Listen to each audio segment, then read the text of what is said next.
ناظرین، بریک سے پہلے ہم بات کر رہے تھے ڈاکٹر شفیق احمد کے ساتھ اسکیمک ہارٹ ڈیزیز کے متعلق. آئیے بات چیت کا سلسلہ آگے بڑھائیں. ڈاکٹر صاحب، جیسے کہ بات ہو رہی تھی دل کے دورے اور انجائنا کی، تو اس حوالے سے میں آپ سے ایک چیز پوچھنا چاہوں گا کہ اکثر و بیشتر جب آرٹریز کا مسئلہ ہوتا ہے یا دل کی جو شریانیں ہوتی ہیں ان میں کہیں بلاکیج ہوتا ہے، تو مریض یہ کہتے ہوئے ملتے ہیں کہ ایک والو بند ہے، دو والو بند ہیں، تین والو بند ہیں. تو یہ غلط فہمی ہے یا یہ صحیح کہہ رہے ہوتے ہیں وہ؟ دیکھیے، یہ میرے خیال میں تھوڑی سی غلط فہمی بھی ہے. میں تھوڑی سی تشریح اس لیے کرنا چاہتا ہوں کہ دل میں 3 سسٹم اللہ میاں نے ڈالے ہیں. ایک الیکٹریکل سسٹم ہوتا ہے جس طرح یہ بجلی کی تاریں ہوتی ہیں، جی، اس میں کرنٹ آتا ہے، اسی طرح ایک الیکٹریکل سسٹم جیسے ہم ای سی جی پر دیکھتے ہیں. ہاں، ایک الیکٹریکل سسٹم. اچھا، ایک شریانیں ہوتی ہیں جن کو آرٹریز کہتے ہیں. ان کی بیماریاں فرق ہیں. جی، جو عام فہم میں والو کہتے ہیں وہ ایک الگ چیز ہے. اگر ہم الٹی طرف ہاتھ ڈالیں تو یہ تصویر جو بنی ہوئی ہے، جی، اس کے اندر یہ جو اوپر مائٹرل والو ایک الگ ہے.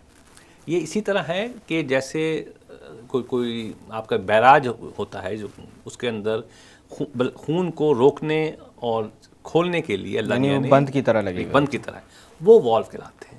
ان والو کی بیماریاں الگ ہیں. جی، لیکن عام فہم میں ہمارے ہاں یہ کہتے ہیں ایک والو بند ہے، دو والو بند ہے، تین والو بند. اصل میں شریانیں بند ہوتی ہیں. والو ایک الگ بیماری کی ہے، ان کی بیماریاں الگ ہیں. جی. آرٹریز کی بیماریاں الگ ہیں. اچھا ڈاکٹر صاحب، اگر بات کی جائے تشخیص کے حوالے سے، جی خاص کر آپ نے جیسے کچھ ٹیسٹوں کا ذکر کیا جی جس میں ای ٹی ٹی کا آپ نے تذکرہ کیا تھا، اسی طرح سے دل کی پٹی یا ای سی جی یہ بھی اکثر و بیشتر کروائی جاتی ہے مریضوں میں، جی یہ رول آؤٹ کرنے کے لیے کہ کہیں دل کا دورہ تو نہیں پڑا، یا ایون انجائنا کو بھی دیکھنے کے لیے. تو اس حوالے سے میں آپ سے پوچھنا چاہوں گا کہ ای سی جی سے ہمیں کیا کیا معلومات ملتی ہیں، اور کیا ای سی جی کا ٹھیک آنا اس بات کو 100% واضح کر دیتا ہے کہ انسان دل کی اس طرح کی کسی بیماری کا شکار نہیں؟ نہیں، ایسا ہرگز نہیں ہے. دیکھیے، ای سی جی ایک بنیادی ٹیسٹ ہے، سستا ہو جاتا ہے، اکثر جی، اویلیبل ہے. اچھا، نارمل ای سی جی کا آ جانا کبھی بھی یہ بات کو ثابت یا ڈسپروو نہیں کرتا کہ اس کو دل کی بیماری نہیں ہے. نارمل ای سی جی کا آنا ایک اچھی بات ہے، جی، اور وہ کچھ آپ کو ای سی جی کا اب نارمل آنا ایک مسئلہ ہے، پرابلم ہے. تو نارمل ای سی جی عام آدمی میں بھی ہو سکتی ہے. نارمل ای سی جی ان لوگوں میں بھی ہو سکتی ہے جن کے دونوں یا تینوں شریانیں بند ہیں. لیکن یہ بنیادی چونکہ ایک ٹیسٹ ہے جو کہ ہونا چاہیے، اسکریننگ ٹیسٹ. یعنی یہ ایک ایسا ٹیسٹ ہے جس کا خراب آنا یہ چیز واضح کر دیتا ہے کہ انسان دل کا مریض ہے. اگر ٹیسٹ خراب ہے تو پھر تو اس کی سینسیٹیوٹی بڑھ جاتی ہے. جی، اگر ٹیسٹ نارمل ہے تو وہ اس میں کوئی ایسا اس میں اندیشے کم ہو جاتے ہیں اندیشے دل کم کی ہو جاتے بیماریوں ہیں. کے. لیکن چونکہ ایک بنیادی ٹیسٹ ہے، ہر جگہ اویلیبل ہے، اور یہ ہونا چاہیے. اب یہ نہیں ہے کہ ہر روز ای سی جی ہو جائے. جی، ہاں، لیکن یہ ہے کہ جس طرح ہمارے ہاں ایک رواج ہے کہ دن میں 2-3 دفعہ بلڈ پریشر چیک کر لیتے ہیں، لیکن ایک آدھ دفعہ جب آپ پہلی دفعہ دل کے ڈاکٹر کو دکھانے جائیں تو بنیادی ٹیسٹ کے طور پہ یہ ضروری ہونی چاہیے. اچھا ڈاکٹر صاحب، اسی طرح سے وقت کے ساتھ ساتھ جیسے جیسے لوگوں میں شعور بیدار ہوتا جا رہا ہے، میں نے یہ بھی دیکھا ہے کہ لوگ اب لپڈ پروفائل کو خاصی اہمیت دینے لگے ہیں. کولیسٹرول کے لیولز کتنے ہیں، ان چیزوں کو خاصی اہمیت دی جانے لگی ہے. اکثر نوجوان بھی یہ ٹیسٹ کروا لیتے ہیں احتیاطاً. اس حوالے سے میں پوچھنا چاہوں گا کہ کولیسٹرول لیولز کتنے ہونے چاہیے، اور یہ ٹیسٹ کیا وقت سے پہلے آپ کو بتا دیتا ہے کہ آگے چل کر دل کی کوئی بیماری لاحق ہونے والی ہے؟ دیکھیے، کولیسٹرول آج کل ایک بہت زیادہ ہر ڈسکشن پوائنٹ آ گیا ہے دل کی بیماریوں کے حوالے سے، اور یہ جائز بھی ہے. جی، کولیسٹرول کا بڑا ہونا، دل کی جو شریانیں سکڑ جاتی ہیں، اس کی ایک وجہ یہ بھی ہے. جی، اب خاص لوگوں میں دیکھیے ہر ایک کا ٹیسٹ تو نہیں ہونا چاہیے. اب 5 سال کے بچے کا کولیسٹرول کا ٹیسٹ تو نہیں ہونا چاہیے. لیکن جو لوگ جن کو ڈائبٹک ہے، جن کو رسک فیکٹر ہے ایک آدھ، جیسے ڈائبٹک ہے، فیملی ہسٹری ہے، ہائپر ٹینشن ہے، یا جو 40-45 سال سے زیادہ ہو جاتے ہیں، اوور ویٹ ہیں، جی، ان کا کولیسٹرول ٹیسٹ تو ضرور یہ ہونا اسٹرانگ چاہیے. فیملی ہسٹری جن اسٹرانگ میں چل فیملی رہی ہے. ہسٹری ہے، ان کا کولیسٹرول تو ٹیسٹ ضرور ہونا چاہیے. اب کولیسٹرول میں بھی 2-3 طرح کے پارٹیکلس ہیں. سب اگر ڈیوائڈ کر دیں تو ایک کولیسٹرول ہے، ایک ٹرائی گلیسرائڈ ہے، ایک اچھا کولیسٹرول ہوتا ہے، ایک برا کولیسٹرول ہوتا ہے. جی، اچھا، ان کے لیول بھی ڈیپینڈ کرتا ہے کہ اس کو کس طرح ہم مینٹین کریں.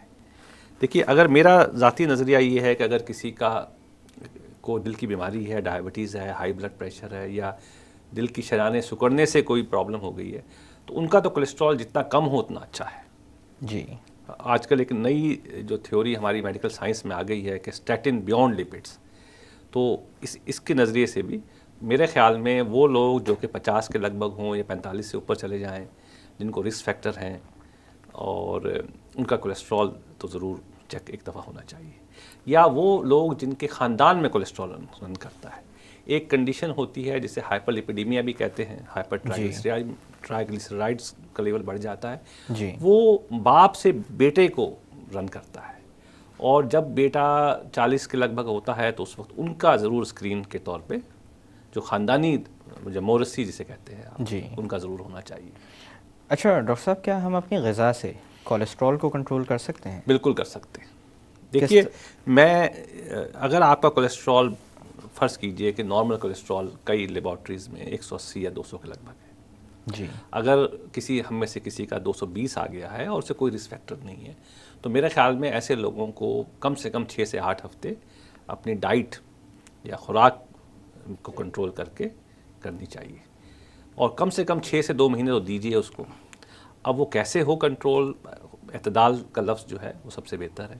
جی. اعتدال میں کھائیے. جنک فوڈ ہے، ایکسرسائز جو واکنگ ہے وہ کی ہوگی ہم سب کے لیے کولیسٹرول کو کم کرنے کے لیے. جی.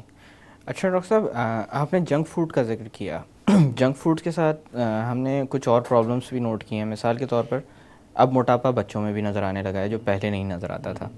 میرے خیال سے ہماری جو دیسی مرغن غذائیں ہوتی تھیں وہ اس قابل نہیں ہوتی تھیں کہ ان کو روزانہ استعمال کیا جا سکے، لیکن جنک فوڈ کے ساتھ المیہ یہ ہے کہ یہ مضر صحت بھی ہے اور اس کو روزانہ استعمال بھی کیا جا سکتا ہے.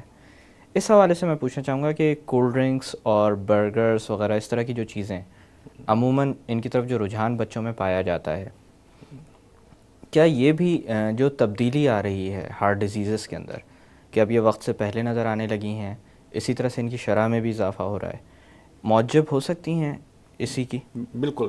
دیکھیے، اگر آپ امریکہ جائیے تو وہاں پہ آپ دیکھیے گا کہ یہ ان چیزوں کا استعمال بھی بہت ہے، اور بے تحاشا لوگ جو ہیں وہ بہت زیادہ اپنے ویٹ سے زیادہ ہیں. جی. اچھا، کسی بھی چیز کو جب اعتدال سے آپ باہر لے آئیں گے تو یہ پرابلم آئے گی. دیکھیے، میں اس کے حق میں ہوں کہ اگر بچے یا ہم مہینے میں ایک دفعہ یہ کھا لیں برگرز وغیرہ تو کوئی برائی نہیں ہے. اچھا، کھائیں بھی ایک آدھ برگر ہی نا. اب یہ تو نہیں ہے کہ جب ہم کھانا شروع ہوں تو 5-6 برگر کھا لیے، تو وہ پھر مسائل کا جو پیش خیمہ ہوتا ہے، میں کوئی مسائل نہ ہوں اتنے. ڈاکٹر صاحب، یہاں پہ تھوڑی دیر کے لیے باتوں کا سلسلہ روکتے ہیں.